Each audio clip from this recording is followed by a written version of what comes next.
everyone on Facebook, YouTube, Instagram. Oh, hey Tamara. So it's a weird day. So I on my computer I don't have any Wi-Fi, but for some reason I'm still able to stream. Can't figure that one out. Apparently it's supposed to happen.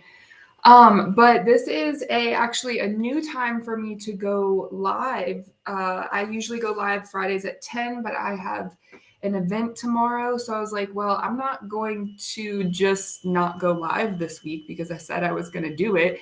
So I had to move it to Thursdays, a little bit impromptu. So thank you guys for anyone who is new here. Really, what this is I just go over a component of what it takes to and how to align with transformation. So if you followed my story, my name is Sara Wilder. I am a licensed clinical social worker and clinical addiction specialist. That I started practicing what I preach, and I ultimately released myself from about 160 pounds just from focusing and kind of putting my mind around the fact, like, what if I had a food addiction? Oh my goodness, what if I did? Addiction is a very like taboo topic, and I consider myself extremely grateful and lucky to have worked with the recovery population, because that's ultimately where I learned a lot of the things that I am taking my time to kind of filter out and be able to give to everyone, and give access to information and perspective of how do we get through this really stressful time, this heavy time of like a lot of mental health coming, our issues kind of coming to a head. There's a lot of inflammation is what I call it, because if it's not internal inflammation because we're eating crappy food, it's external inflammation because we're just fighting with each other, and hence the crime rates and all that jazz. So that's just kind of a little bit of background on kind of who I am, what I do. I work individually with clients, and I also am developing my self-guided program to help people and providers specifically figure out how do you prioritize taking care of yourself while you're taking care of other people. Because that's ultimately my story, right? Like I'm best at selling something that I really know and I've experienced myself. So I think what I want to go over today actually was inspired by one of my sessions earlier, because usually when I go live on Fridays at 10, I don't see clients on Fridays. That is my admin day. And I have already seen 4 clients today. So I'm like a little, I'm here, right? So one of the sessions I had though was with a client where we were really going over why is it so important to do what you said you were going to do? And that can be pretty simple, and I can give you a simple explanation, but when you combine it with the impact of like how we have not paid attention to what we said we were going to do and doing what we said we were going to do, is it causes a lot of conflict. So while I get myself kind of set up here, I want you to think, like, when's the last time that you did not do something that you said you were going to do, right? And if you're here and like participating and you're interested in that, put in the comments what really happened. Like, did anything happen? Did you like feel bad about it? Did you not feel bad about it? What happened? And when was the last time that you didn't do what you said you were going to do?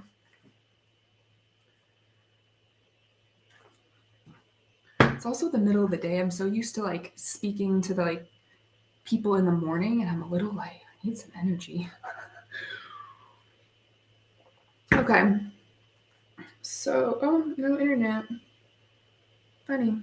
All right. So I think the last thing that I said I was going to do that I didn't end up doing, which happens to me a little bit every day. After a prolonged period of time dealing with the amount of stress and trauma that I deal with in my line of work, the impact that has on the brain is one of the biggest points that I want to make to y'all here. What happens when, so this is ultimately the topic, say what you do what you say, is that's really kind of one of my mottos for my program. And the simple version is like your word is bond. I think from a societal standpoint, we can all agree that What you say you're going to do creates a dependability upon who you are as a person. Dependability is commonly, I don't think we really meant for it to go this way, but it's commonly reinforced by how dependable we are for other people, and very rarely how dependable we are for ourselves.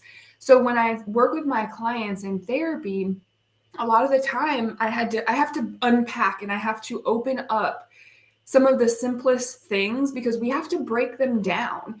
When you're dealing with depression, anxiety, and addiction, you're dealing with so many different moving parts from the mental standpoint. You've got an immense amount of thoughts going on, only a certain capacity to remember things. Physiologically, you have imbalances that are starting to be created from a hormonal level just because of the sheer exposure to stress.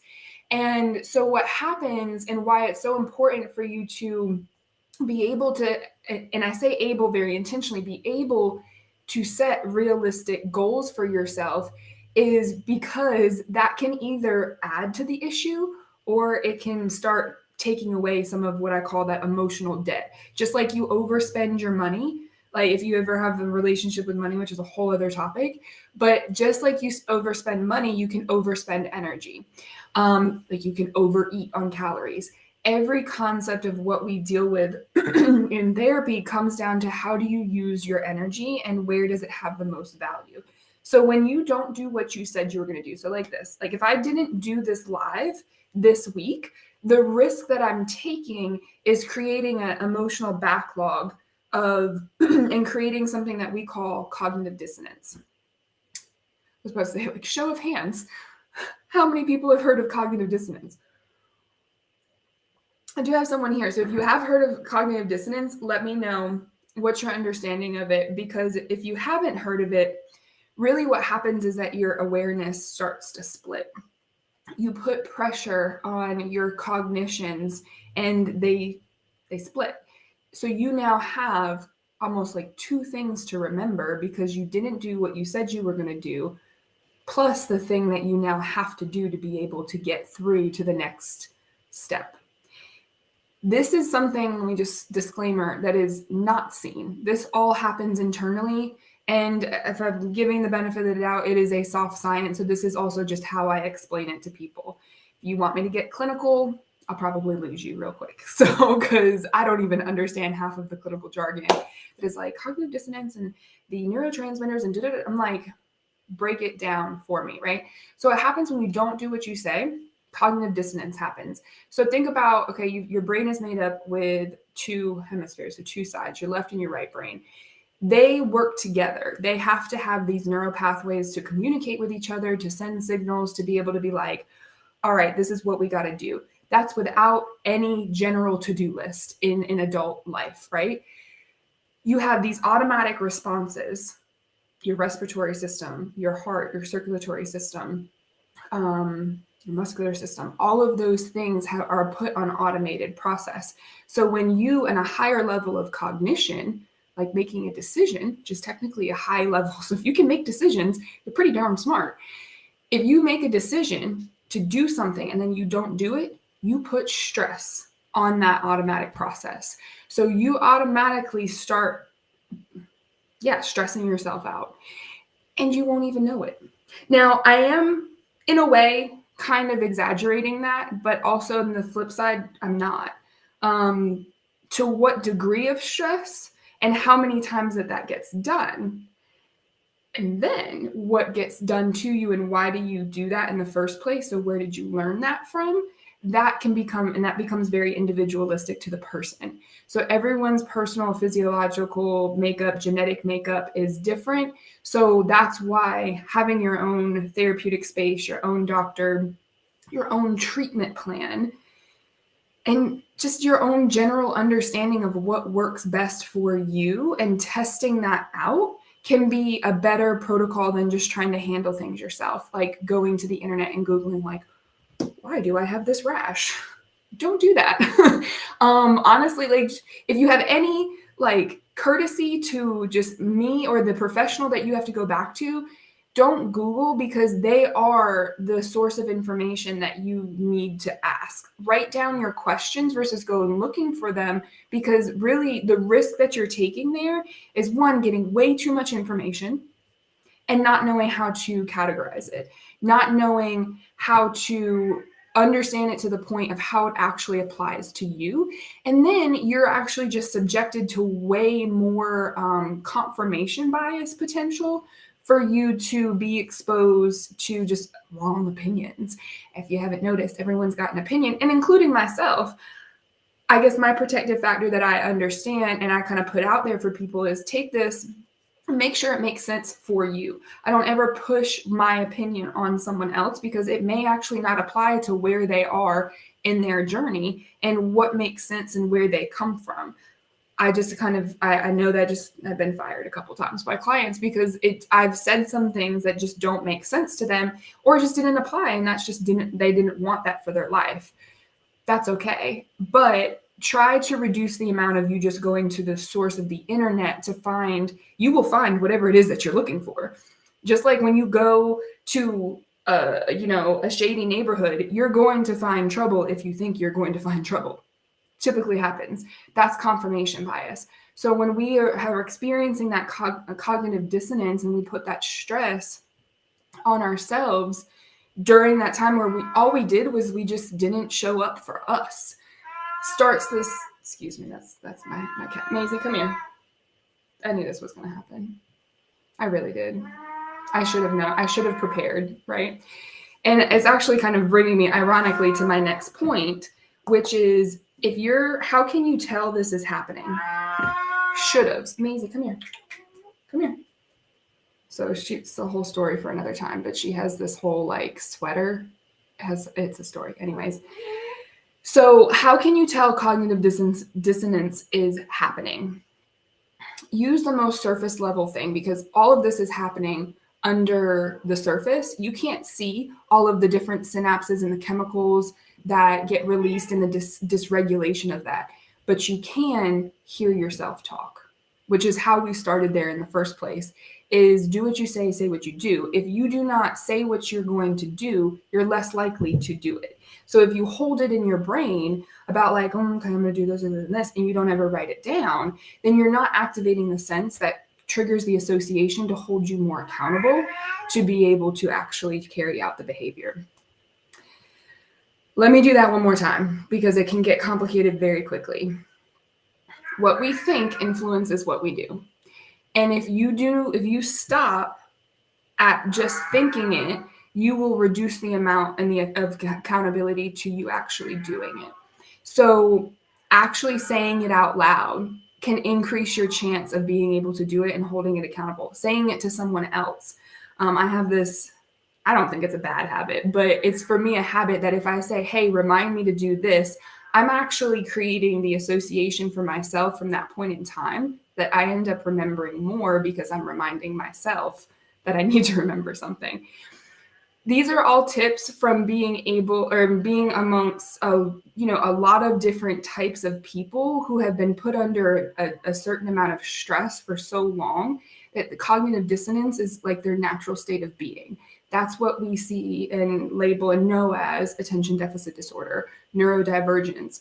Autism has an organic component, but certain forms of autism in the spectrum correlate back to cognitive dissonance, that we've put too much stress on our brains to be able to handle the automatic things as well as the executive functioning things. So that's kind of where I come in as a therapist. I work with people to start training and reframing, reconstructing the brain and how it works to be able to carry out these new behaviors. So your language becomes one of the biggest indicators of how you can increase the likelihood of creating a new behavior. If you hear the words shouldn't, can't, always, never, any word that kind of holds you accountable with an extreme, pay attention to that, because that is your cue to really pretty much stop.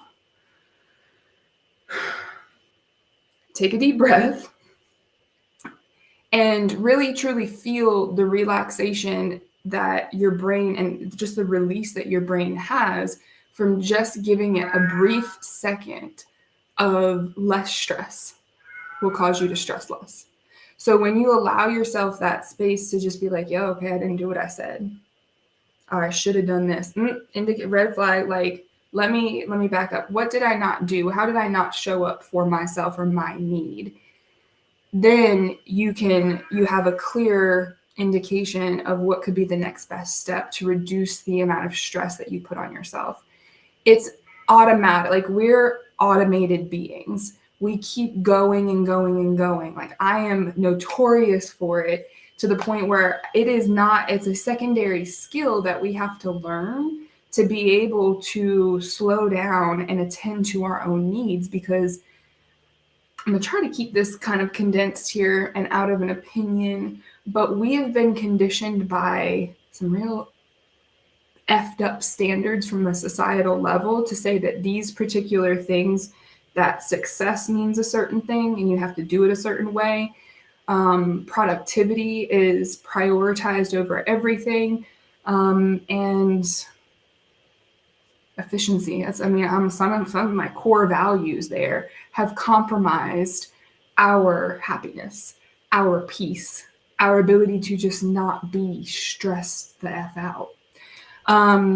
And really what happens from there is less stress is going to lead to stressing less. You're going to have a compound, what I refer to as compound interest, is you're going to, over time, one thing of giving yourself that 3 to 7 seconds of just like, okay, I didn't do what I said I was going to do. And reducing the degree of denial that you become in. Because if you deny your own existence of like, oh, I'm not stressed out, I got this, I can do that, you create even more of a gap in the brain's ability to communicate with the unconscious or the parasympathetic nervous system, and you create more stress in your own existence that reinforces the denial that you just chose to have. Hope that made sense. Kind of comes out really fast sometimes, and that my clients are notorious. Like, can you repeat that? And I was like, I will do my very best.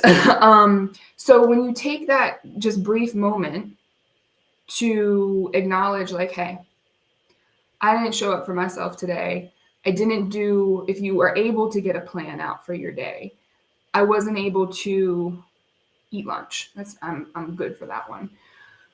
I wasn't able to eat lunch. Acknowledging that and redirecting yourself to what's the next best step for you to prioritize your needs: food, water, sleep. If you're homeless, that's a whole, probably wouldn't be on my Facebook Live anyway. You could be, but like, shelter is a very basic need that if you are in a living situation that is not stable, that in itself is going to cause a certain degree of stress. And if you can just acknowledge, like, okay, and breathe at the same time, you increase the likelihood that you can bring that gap in that you created in cognitive dissonance for that particular moment less stress over time. You become less stressed over time. There was one other thing that I wanted to really kind of open up here, but I do sense it is probably, it's a whole topic in itself. I'm literally trained in my licensure. When I first graduated with my master's in clinical social work, I was trained in this area called transactional analysis. That is the theoretical construct of how I understand human behavior. That will be a topic for another time, but I do want to, I'll make references to why I'm bringing it up, because I think it's important for what we're talking about with cognitive dissonance. And why I love the way I was trained is because it's simple. It made so much sense to my brain that you've heard about this in a lot of other terms. If you ever heard about the ego, the superego, shadows, schemas, collective unconscious, anything like that, we're kind of in the same ballgame. But within transactional analysis, we use the terms parent, child, and adult ego state. What happens when you're in a cognitive dissonance state, your parent ego state, which is responsible for how you stay disciplined in a lot of the consistent things that you do in your routines and all that, and your child ego state they go at it. It is literally like the child and the parent in the grocery store. The child wants the chocolate bar and the parent's like, no, no. So you have a different array of people reacting. So if you can really visualize this experience that I'm saying, you can imagine that this is literally what's happening inside of your brain on a not a very technical level, but from how we understand human behavior and how we've been able to relate it back to the overall like therapy and what helps people get better is if we understand that there is this accountability to the information we've been given from our parents, and then the natural innate instinct impulse of a child that we're developing. And when a parent says no, that does not go over well. Now think about the context that I was just been talking about is like when a parent says no, but then also or does something that they said I messed that up. Doesn't do something that they said they were going to do, and a child was depending on that particular answer. What happens? Think about it. How many times did your parents not do what you asked them to? Or it didn't seem important enough? It creates a problem. It creates a lack of communication between your parent and your child. You have all of that right in your brain. That is ultimately what and why you do the things you do. So if you are a person who doesn't show up for yourself, it's probably heavily influenced by a parent that wasn't showing up for themselves and didn't show up for you. And I'm saying show up is like a description to attending to your needs, being emotionally avoidant or just emotionally shut off or not being present in general. And so what happens, because I don't know if y'all remember that I said 3 ego states, is your adult ego state can't form properly because the parent is the power of that power dynamic between parent and child. And you will get more rigidly disciplined. You will stop paying attention to the natural impulses and emotional reactions that you're having to the point where you can't even tell that they're going off at all. So then whether or not you're actually hearing yourself talk or you wouldn't even know, that's kind of where my job kind of comes in, is like I teach you to look at these things a certain way so you can either regain the skills that you actually kind of already have because you were exposed to them somewhere along the way, or you learn at this day and age, because they're hard to learn, but the hardest part is just getting them started. Really is the hardest part of trying to form that more balanced response versus getting out and away from that natural reaction. So, that's kind of the overall thing about why is it so important for you to do what you said you were going to do, especially for yourself. When it comes to other people and being dependable for other people, that's a free will choice. You can do whatever it is you want. I'm self-proclaimed people pleaser. I know that about myself. I enjoy serving and helping people. That's just what keeps me going. The biggest difference as to why this is a conversation in transformation is because the way I was doing it before almost killed me. I was so unaware of the impact of helping that many people and the impact it had on my health, on just my life and my overall ability to believe in myself. I was exposed to more people's lack and not unformed adult ego states and my training could keep up with. Like, that's literally just, if you go and you work at the landfill, you're eventually going to smell like trash. And I don't mean that in reference to mental health patients smell like that. That was just an example of like what environment you are in, you're going to be exposed to, and eventually you will become. And for me as a therapist and a healer, I have to be very careful about how I disconnect from other people's stuff, because I'm just sheerly exposed to it, let alone if I actually relate to it. I don't know about you, but I relate to a lot of people in the suffering that they've had because I've had my own. So that is all kind of goes into why we have to, and why therapy is a tool to use to help you just reorganize. a lot of the times you have, it's very rare that, and I've seen it and worked with an array of clients from educational backgrounds to financial backgrounds. And there's some of the most uneducated people that have taught me the most. And there are some of the more educated people who didn't and couldn't tell me anything about their relationship with money or relationship with change. Like they struggle with addiction.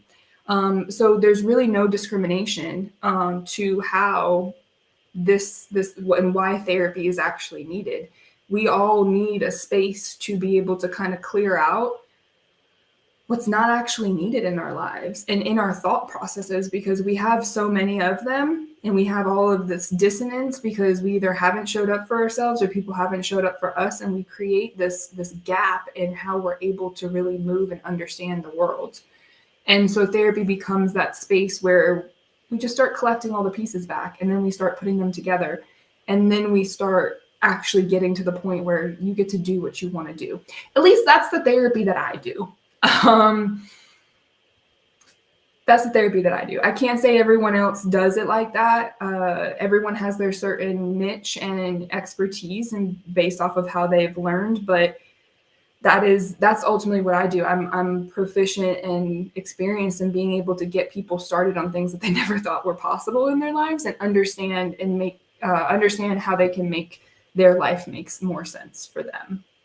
So I think I hit on all my points there. This will be broadcasted. What's the word?